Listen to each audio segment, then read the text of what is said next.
What's the Fizz? Good morning. The Fizz. Say that again. Good morning. Good morning. How are you? Yeah, good man. Good. Top of the morning to you, Fizz. How does this day find you? How you been? Yeah, not too bad. We're always pretty hectic in the morning, but no, we're going okay. Fizzlets are up and going and had breakfast and moving along, so that's a win. Now, you got an absolute champion in the house. Jano, absolutely smashing the ocean swims in the morning, tackling winter. How's that going? Has she already been and come back, or is today a day off? Today she's going to go a little bit earlier so that we can get all the kids off to school and do the things that we need to do with me taking some time out to be with you guys. So we have to work as a partnership. It's a pretty hectic household. So, yeah, Jane found the swimming, she could tolerate it and get up at 5:45 in the morning and get off to the Eastern Beach and jump in the 10-degree water and go for a swim. And it's just been so valuable on so many different levels for her. So it's the best. Yeah, encourage anyone that's brave enough to start it, because it might sort of get you in and get you going. And now she virtually can't do without it. That's crazy. Even though the degrees are going down on that thermostat, she's like, I'm hooked. I need to go. I need to do it. I love it when really valuable. Love it when you tip into those habits. It's so hard to start habits like that. But did she start it in summer? She's been doing about 3 months now, so it was a little bit warmer, but realistically the water temperature was about 15 degrees when she started going. And sort of it's that sort of group exercise component where she had a friend that had started a few weeks beforehand. She needed a little bit of support to keep going with what her friend had committed to, and then Jane found it was really good for her, so that ability to do exercise with someone else that you're committed to can get you into that habit. And that habit, there's a study that came out and showed that it took 63 days to create a new habit. Oh, back in my day it was 21. And so 63 days. So no wonder I can't stick at anything. Yeah, you got to be committed for like 2 months until you'll find that you kind of go, actually, I've embedded this in my life and it's just my new normal, and actually it's a good thing for me, and I've broken through those barriers that I previously put there about why I couldn't access that exercise or that thing that I knew was good for me. So it's a good demonstration now that it's just a new normal in our life, and we have to work our way around it, be more organised on some other things so that Jane can get there and do the thing that's good for her. Yeah, you got Hi Dad from Just Fizz 23. Your kids are just next to you. It's full circular. Hey, Sarah Sparkles is in the house. She says, morning, Fizz. We've got a fair few listeners. Good morning, Chrissy Parker. There's a fair few that have jumped on in the last 15, 20 minutes. Sorry I didn't catch you on the way in, but I see Manning Wilkins. I don't know who you are, but welcome to the stream. Josh McEwen was there. Alex Mickles is in the house. Carissa's in the house. Good to see everyone. Hey, that is good thing about habits. We've got some questions already. I want to get into them because we could waffle on. Go for it. We could waffle on, and that's why you're here to answer some questions. Oh, here we go. And we'll save the wine around the St. Leonard's Park one for afterwards, if we get time. Don't answer it. Here we go. So, Fizz, any tips for doing seated exercise while your foot or ankle is injured? Is it worth it? Yeah, definitely. There's certainly plenty of stuff that you can do while you're limited with your ability to wait there for whatever reason. So certainly there's some good evidence around Tai Chi being helpful for balance in a nursing home setting. And they had lots of their residents that actually weren't standing doing their Tai Chi, and they found that their balance improved by doing all the arm movement and the control that's required there. So certainly there's value to it. I can remember some of the physios that used to work down at Geelong that worked with me at Corio Bay used to say that Lingy hated being injured because he would spend most of his time with his fitness stuff done on the grinder. Have you ever seen the grinder, where it's like being on a yacht? You know all about yachts now that you're a member of the yacht club. Yeah. Where it's like the bike it's actually got water as the resistance and you're grinding. Yes. So that's really challenging from a cardiovascular point of view. So if if you've got gym membership whilst you've got a lower limb injury, yes, if you're allowed to at least partial weight bear and move around, from a fitness point of view, those sort of bikes that you can pedal with your arms are really hard work to keep the watts up and keep that output. So from a cardiovascular fitness, that's probably what you're limited to, but certainly any upper body weight sort of stuff. And if there's other abdominal core based sort of strength work, I do a lot of work with people on the big gym balls. So sitting on a gym ball and doing reverse sit-ups rather than doing sit-ups from the floor, I find really helpful to get backs that might be a little bit irritable to normal sit-ups tolerate doing that, from going from a seated position and then going backwards and then coming back up. That can be a good way to keep your strength through there. And then, side planking and prone planking, those sort of strength exercises that often, whilst you've got a foot injury, you can still actually tolerate that at least on one side and adapt. So anything you do basically for your body that challenges your strength and fitness has value. So it might not be your normal. If you're a runner and you're missing out on your running, you'll feel like it's different. And sometimes it's more mentally challenging to do hard enough work and push yourself hard enough doing exercise that you don't necessarily naturally gravitate towards. But definitely keep going with anything that you can.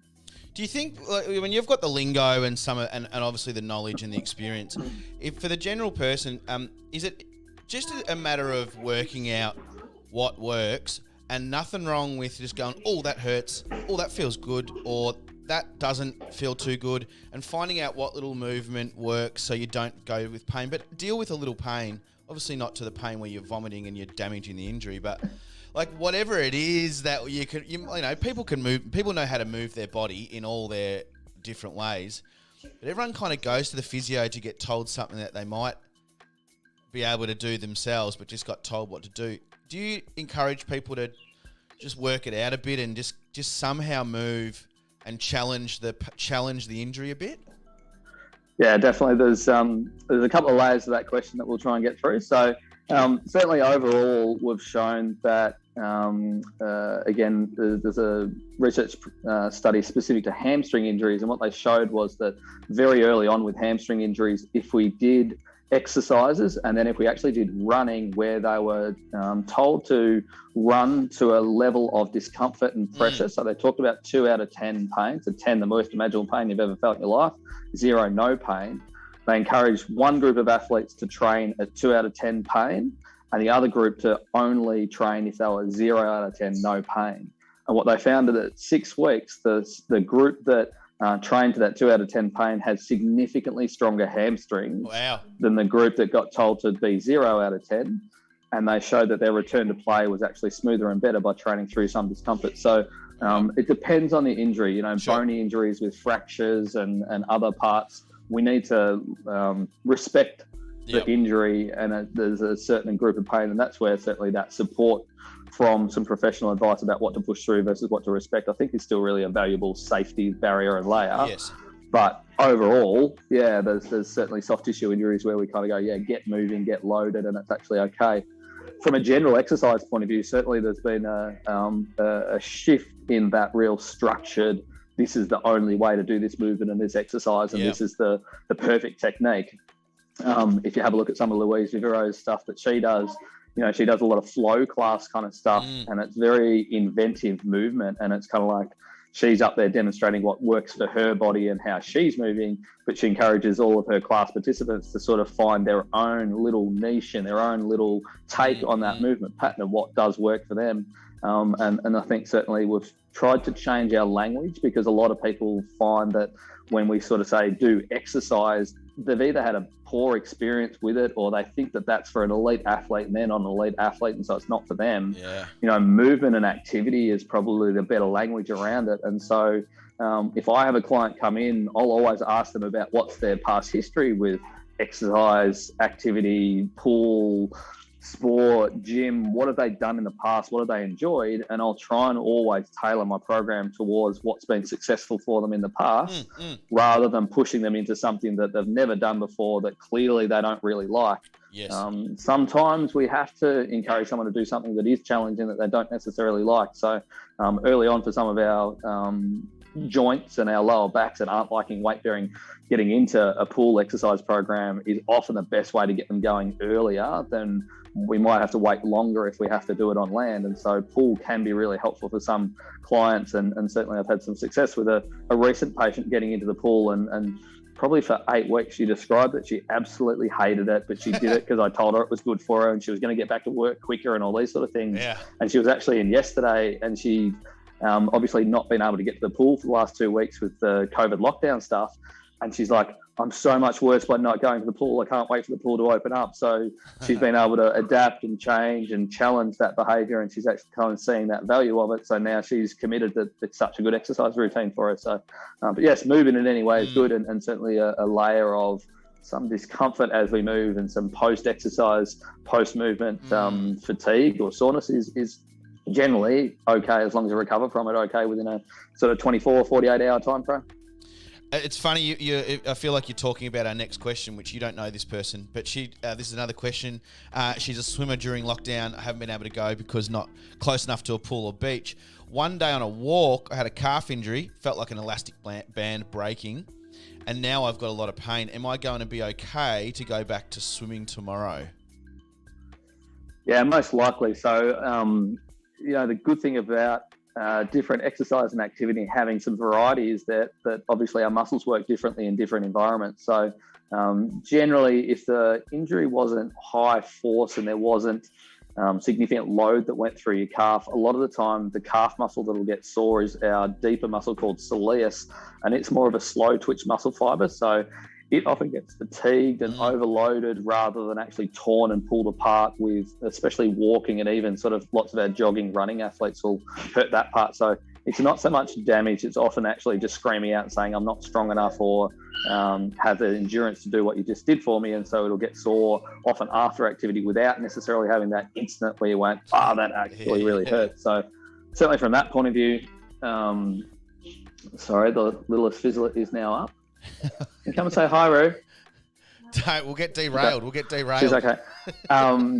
So if you're then going to go and jump back in the pool where your calf really isn't the muscle that does a whole lot of load, you can generally explore that and see how you go. The only safety layer around any insidious calf onset pain is always that we're always checking for this really weird condition called a DVT, which is called a deep vein thrombosis. Right. And it's really rare, but when it does happen, it's important that we do pick it up. So calf injury stuff that didn't have an incident, we're always a little bit kind of, we'd like to see that calf and push on it. So we need to be careful of that type of condition.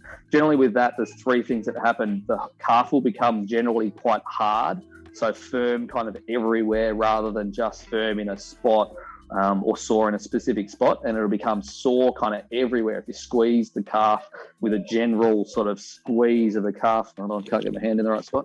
Yep. A general kind of squeeze of the calf everywhere, and it really hurts, and it'll often get hot. So those 3 things are the typical things, but the couple that I've seen clinically didn't have all 3 things. They only had 1 or 2 of those things. So just be mindful of that if you kind of go, there's something kind of not quite right. My calf is firm, harder, maybe hotter.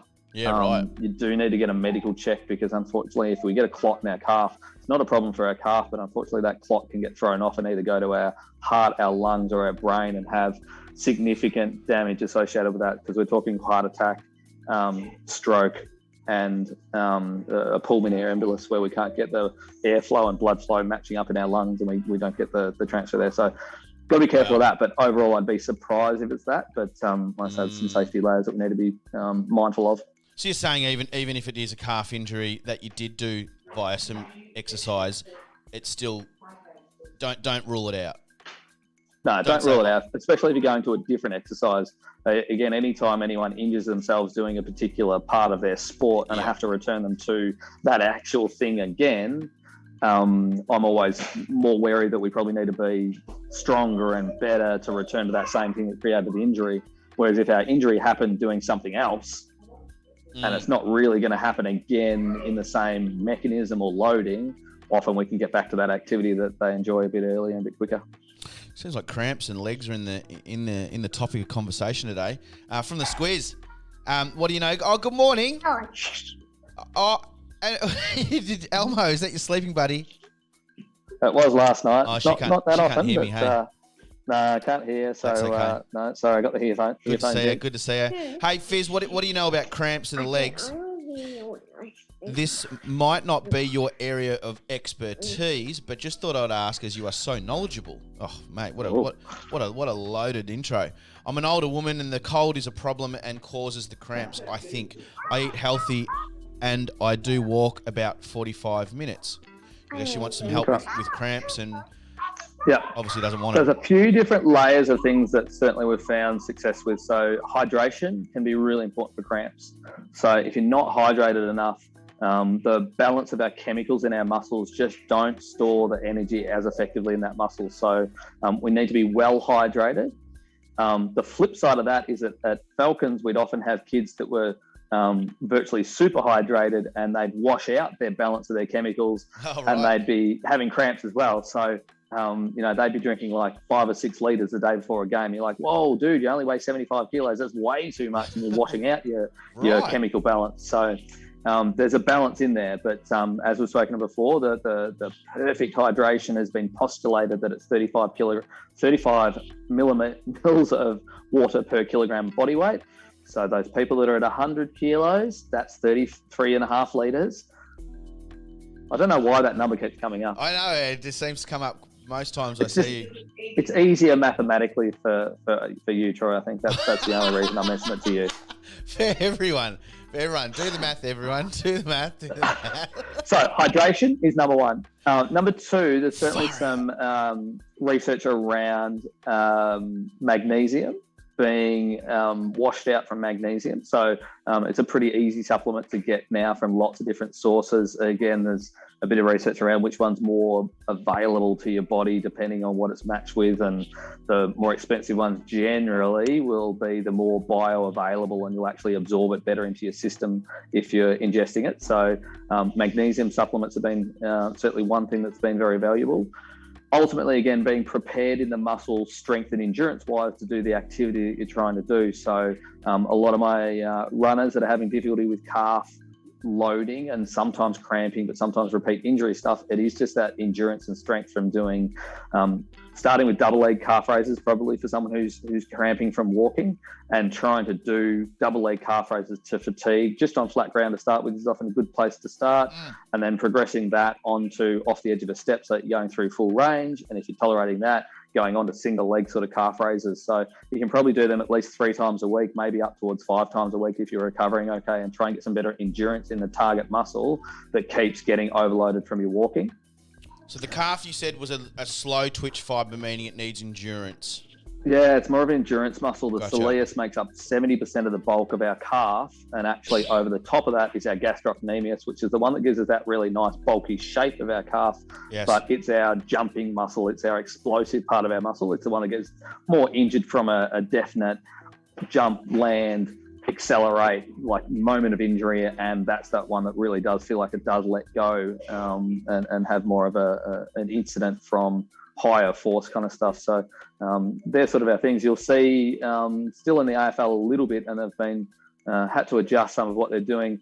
They're actually just sitting pickle juice in their mouth. So there's now a company that produces little shots of pickle juice, and I think it's a balance of some of the acidity matched with some of the herbs that we've usually marinated pickle juice in, and you've only got to put it in your mouth. You don't actually have to swallow it. What? And there's a change in the neurological response that triggers the protective cramping response. But by just having it in your mouth for like 15 to 30 seconds, and then you can actually spit it out.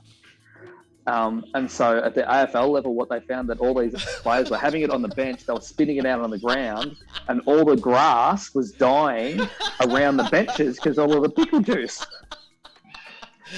Pickle orders have gone up in Geelong. You cannot get. There's a pickle shortage and toilet paper shortage. Yeah, absolutely. That is ridiculous.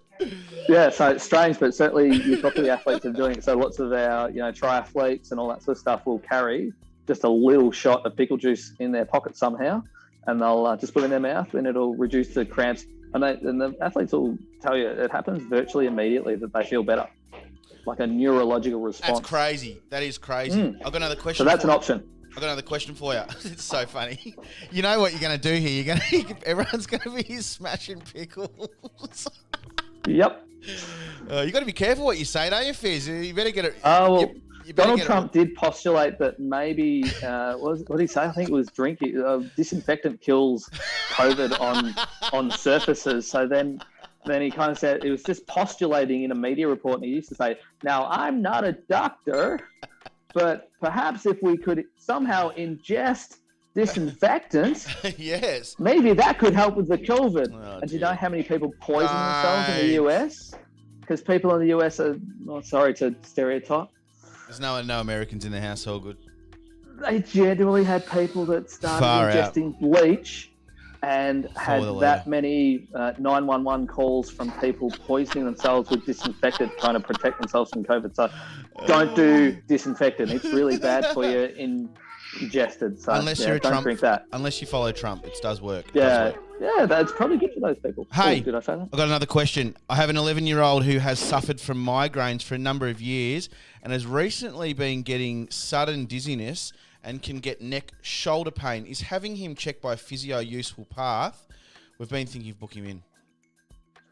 Yeah, definitely. So, there's a lot of what we call cervicogenic headache. So it means that there can be a component coming from upper neck irritability, and that can certainly link to our cranial nerves. So there's certain nerves that form virtually in our brain stem, and they have a different exit point through our head and neck compared to most of our nerves that come down through our spinal cord and exit out through our joints of our spine, that then provide all the stimulus and the ability to go out to our peripheral limbs. So our cranial nerves can get sensitized and irritable in our neck area, and that can then have sort of headache and migraine activity coming from there. So it's worth checking that involvement from that point of view.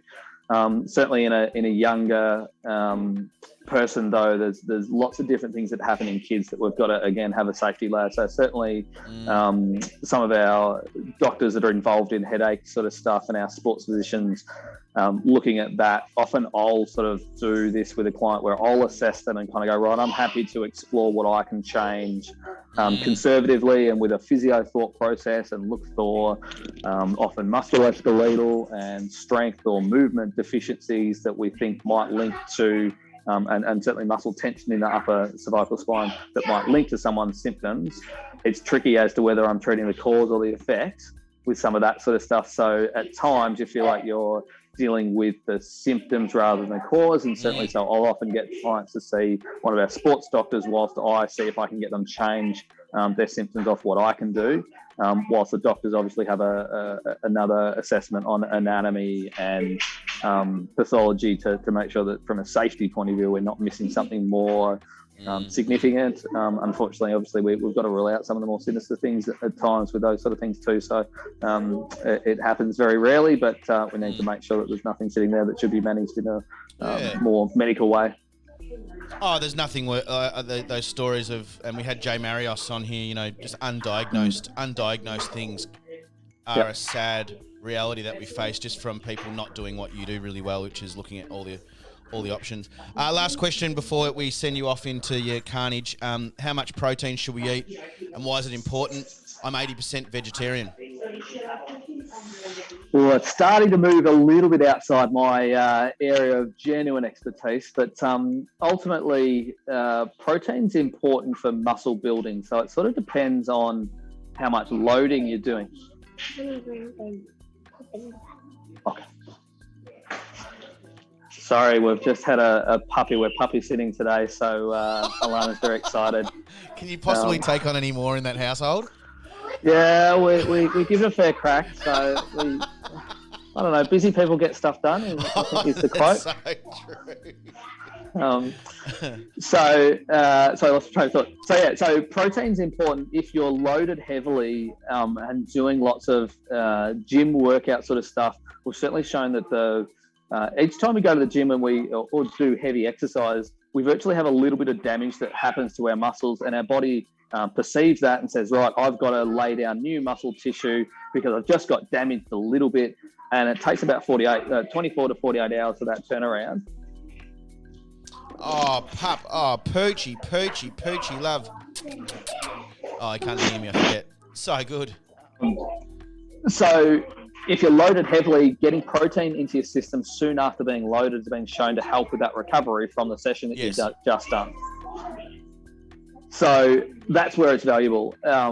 Certainly, if you're not heavily exercising, it's always a bit of a balancing act of how much do you really need for a normal and average person. Certainly our vegetarians generally get pretty good at actually finding those sources that help their body do what they need to do. So checking some of those things on protein, on blood levels and all that sort of stuff. Obviously the issue with not having enough iron in your system for lots of vegetarians is the tricky bit, but getting enough in through that food source if you're not having some nourishment that has a higher protein density sort of layer is there. But you'd have to probably drill Nat McEwen on his specifics on the numbers around protein intake and what's important for a normal activity person versus what's important for a highly loaded person.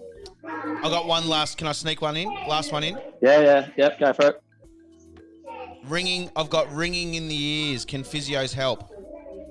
At times we can. So certainly you can have a layer again coming from that upper cervical spine and sort of interacting with your discs and those cranial nerves. So there can be a layer. It's tricky. Sometimes it's more a layer of involvement and sort of once one thing's set off, you get another thing happening as a result of it, and they sort of interact and the symptoms are heaps worse. So it's certainly worth looking at the upper cervical spine and seeing whether there's a layer to it. Often ringing in the ears can be associated with vertigo, and there's some vertigo that we can help to treat. This one called benign paroxysmal vertigo. We do this really weird movement kind of stuff where we lie you down and turn your head to a certain spot, and then we sit you up quickly and lie you back down and turn your head. It's not something that I really enjoy doing with clients, and so I don't do heaps of it these days because, sorry, Pup's back. Loves you. I don't do a lot of it these days because often people will feel quite unwell and sick, and virtually the ones that come in with vertigo, at least 50% of them, we make them vomit during the session from doing the technique. So therefore it takes a lot of time. You've got to set up almost having over an hour with the patient in case they get that negative effect, because it's pretty hard as a physio to kind of go, oh, well, you don't feel great, but my next patient's sitting in the waiting room, so you just got to move on anyway. Yeah, sure. So setting up to do that, like I say, we sometimes need some different environment, different setup time, which probably doesn't sit in my scope of practice terribly easily these days. So, but we do have a few physios that deal specifically with that and quite enjoy that area. So I'll assess someone, kind of go, I think this is what's going on, and I'll refer on. And I guess that's the value of where I work, is that we've got so many practitioners that have little niche areas of expertise. We all try and share our areas of knowledge through lots of regular in-service sessions that we do all together. And that way we all know what areas we like working in, what areas we've got experience in, and we can onward refer. So it's sometimes I refer to the sports docs, sometimes it's to other physios within the practice, sometimes it's to our Chinese medicine practitioners and our podiatrists, so and our dietitian and our sports psychologist. We've just got layers of working in a big clinic. It's really the benefit that I don't have to be the person that treats everything. I can screen for it and kind of go, look, I think this is what's going on. You need to go and see this expert in this area. And that's the joy of where I work, and why I really, I'm happy to see anything and everyone, even if I'm not the one that's going to be the solution.